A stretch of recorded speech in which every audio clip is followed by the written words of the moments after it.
छत्रपती शिवाजी महाराजांनी ज्येष्ठ शुद्ध त्रयोदशीच्या मुहूर्तावर शके 1596 या दिवशी स्वतःला राज्याभिषेक करून घेतला. सगळ्यांना शुभेच्छा. तुम्हाला बदलापूर वासियांना सगळ्या शिवभक्तांना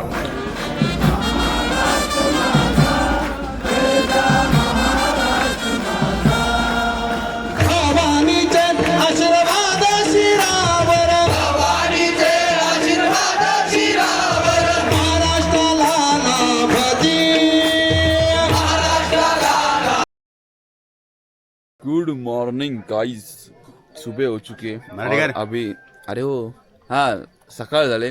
ती सवय झाली ना जरा मला मराठी बोला अरे हो मराठीच ब्लॉग आहे पण जरा मी हा सुरुवात कशी जरा हिंदीकडे सवय झाली. जय महाराष्ट्र दोस्तांनो. काय जय महाराष्ट्र मित्रांनो. दोस्तांनो का बोलला मग मित्र बोललो मी. चला सकाळ हे बघून बापरे बापरे. नमस्कार. आहेत कुठे तुम्ही? आम्ही इथंच आहोत. 2 दिवस झाले ना. हा समजला मला पण भेटले नाही. हे बघ ना सकाळी उठून तयारी वगैरे करून बसलेत मस्तपैकी आणि आम्हाला आता उठवलंय. ही वेगळा भेटला. पोरांची पण दात घासायची तयारी झाली. आता मी पण जरा आवडतो फटाफट आणि येतो. आणि चांगली गोष्ट काय पाऊस नाही मग आपण व्हिडिओ काढू शकतो. काल काय झाला माहितीये का तुला त्यांची व्हिडिओ काढणार होतो रेनकोट घालून गेलो आणि असा होता जोरात पाऊस आला ना कॅमेरा काढायला पण टाइम नाही भेटला. हे बंधू आम्हाला बोललो व्हिडिओ काढ त्यांनी पण नाही काढली. एकच व्हिडिओ काढली सृष्टीची काढली असेल. हा मग तिचं काय करू माझ्या दोन्ही हातात मध्ये थांबा जरा आवडतो. ते तोंड कसं झालं अक्का सुजल्यासारखा आवडतो ना पटापट. फायनल लुक असा आहे पण टोपी आणायला पाहिजे. ते पण बोललो जाऊ दे टोपी कशाला पाहिजे.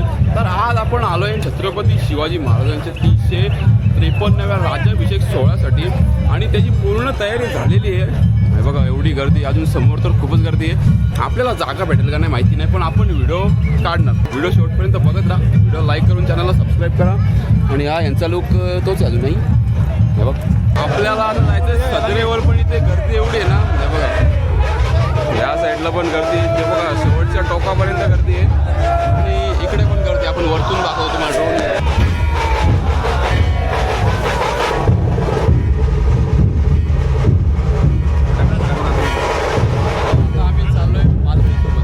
पालखीला मार्ग करा.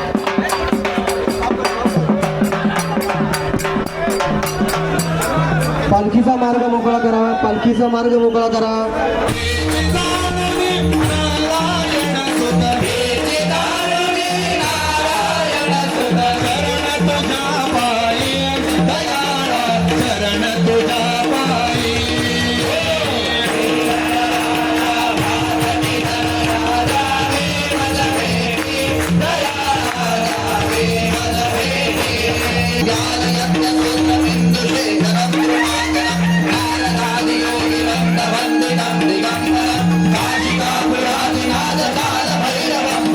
पण एका मुखातून म्हणायचं शिवराज तुम्हारे चरणों में मैं भक्ति भाव से आया हूँ. शिवराज तुम्हारे चरणों में मैं भक्ति भाव से आया हूँ. शिवराज तुम्हारे चरणों में मैं भक्ति भाव से आया हूँ. शिवराज तुम्हारे चरणों में मैं भक्ति भाव से आया हूँ. तुम्हें नहाने के लिए मैं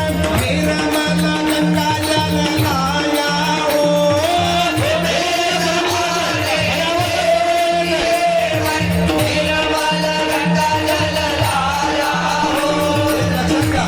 आपण या ठिकाणी छत्रपती शिवाजी महाराजांच्या राज्याभिषेकाला आलो आहे. आपण मानस पूजेतून पूजा करायची आहे. भले तुम्हाला या ठिकाणी वरती नसेल यजमान दाम्पत्यांकडून पूजा होत असेल पण एक लक्षात ठेवा तुम्ही मुखातून म्हटलंय ना की मी गंगाजल आणलंय तर या ठिकाणी जो मी म्हणतोय त्याप्रमाणे आपण सर्वांनी मुखाने त्या ठिकाणी म्हणायचं आहे. या ठिकाणी शिवराज्याभिषेकाकरता तुमच्या मुखातून आलेलं जे आहे ती मानस पूजा होणार आहे लक्षात ठेवा. आणि मानस पूजेला अनन्यसाधारण महत्व आहे. तुम्हें नहाने के लिए मैं निर्मल गंगा जल लाया हूँ. तुम्हें नहाने के लिए मैं निर्मल गंगा जल लाया हूँ. मैं निर्मल गंगा जल लाया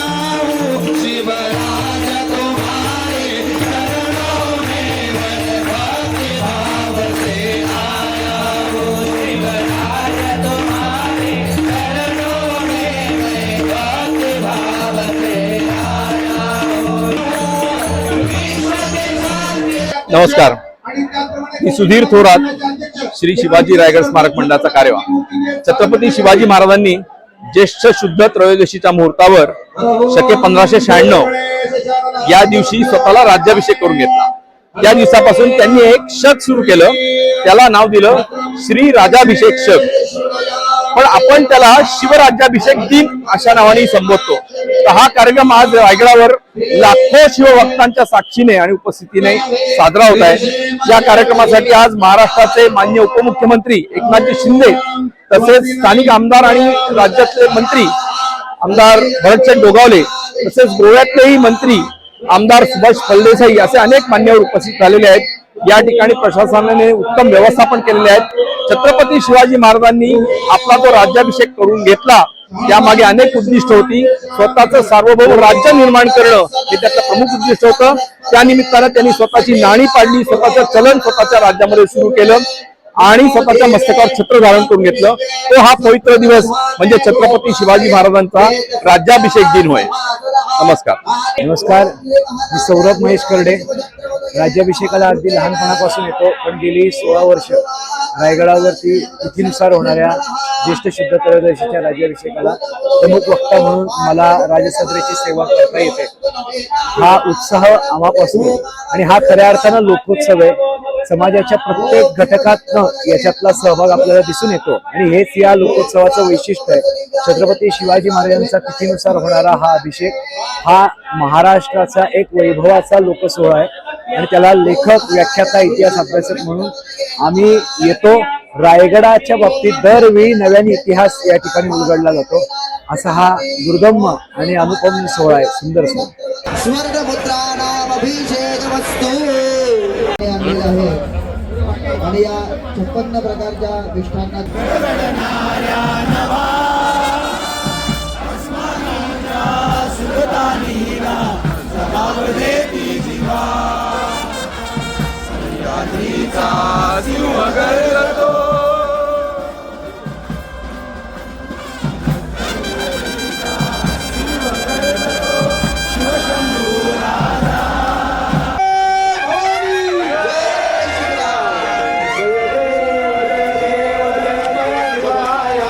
या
शिवछत्रपती झाले होते त्यांच्या आता आपण आलो जगदीश्वराच्या मंदिरात. काल जी आपण पूजा केली त्याचं थोडंसं साहित्य बाकी इथून उचलायचं, कारण इकडे पाहुणे येणार आहेत जे आपले एकनाथ शिंदे साहेब किंवा भरत गोगाले साहेब ते दर्शनासाठी येतात. तर आपण इकडची तयारी करून ठेवू. बघा हे जो पूजेचं सामान बाकी आहे ते सगळं आपल्याला आता उचलायचं इकडून, तर त्याची तयारी करतो. आणि काल गणपती बाप्पा कसला मस्त काढला होता.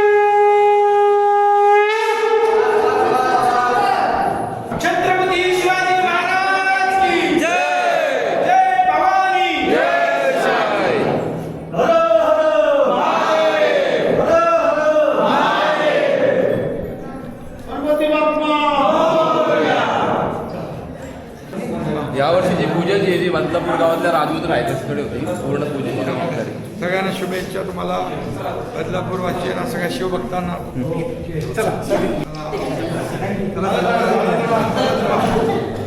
पूजेची तयारी आवरण्याचं काम चालू इकडे. तांदळाची गणपती बाप्पाची प्रतिकृती बनवली होती. ती खरं तर खूप चांगली आणि काढायची इच्छा नाही, पण ती आम्हाला आवरायचं आहे सर. जी काय इथे पूजा केली होती ते सगळं आम्ही आवरलं आहे. आणि थोडीशी साफसफाई बाकी सगळं जे 8 कलश होते किंवा जे आपण बसायला पूजेसाठी आसन तयार केले होते स्क्रूड्रायव्हरनी ते पण काढून गेले इकडे ठेवले ते. आणि आता फक्त थोडीशी साफसफाई बाकी आहे. बाकी सगळं काम झालेलं आहे, सगळं आवरून झालेलं आहे. आणि आता आम्ही चाललो आहे सामान घेऊन झोपडीमध्ये का रोपवेला झोपडीमध्ये. पण हे सामान सगळं पाठवणार रोपवेनी खाली. ही इकडची एवढी चांगली जागा सोडून इकडून चाललो आहे आम्ही. का काय माहिती नाही. इकडून शॉर्टकट आहे, तर समोर झोपड्या आहेत ना तिकडे जायचं आहे आम्हाला. तर मीच पडलो असतो. चला जाऊ हळूहळू. आपल्या ब्लॉगमध्ये तुम्हाला पूजेची तयारी किंवा कार्यक्रम कसे होतात हे बघायला भेटलं. कारण दरवर्षी आपण काय करतो पालखीचे किंवा ढोल ताशा पथकाचे कार्यक्रमाचे करत असतो व्हिडिओ. पण यावर्षी आपल्याला पूजेची जबाबदारी होती, मग ती बघायला भेटली. तर बाकी बघायला नाही भेटलं आणि मला शूट पण नाही करायला भेटलं, त्याबद्दल सॉरी. जेवढं आहे तेवढं बघूया. काका आता तुम्ही एवढं मोठं सामान घेऊन कुठे चाललेत? आम्हाला हे मोठं दिलं आहे बघ. हे आता आम्ही रोपेने ते सगळं सामान उतरवणार. मी काय होतो तुम्ही रोपवेने जा 2 तास बसा, आम्ही तोपर्यंत खाली उतरतो. हां काय बोलता बोला. काय नाही तुम्ही बोलले त्याला आम्हाला काय गंमत आहे. आम्ही चालत जातो, तुम्ही या रोपेने. चला आता आपण पोहोचलोय झोपडीमध्ये. तर झोपडीमध्ये आधी सगळ्यात प्रथम ठेवू आणि जेवायचं का काकावरती. तर जेवायला जायचंय त्याला हां जेवायचं. आता आपण सामान झोपडीवर ठेवल्यानंतर आपण जाऊ जेवायला. तिथे लाईन असेल. काल कारण सांगितलं आपण, पण आज नाही सांगू शकत. आज आपण लाईनीत थांबू आणि मग जेवू. चला दर्शन करून घ्या.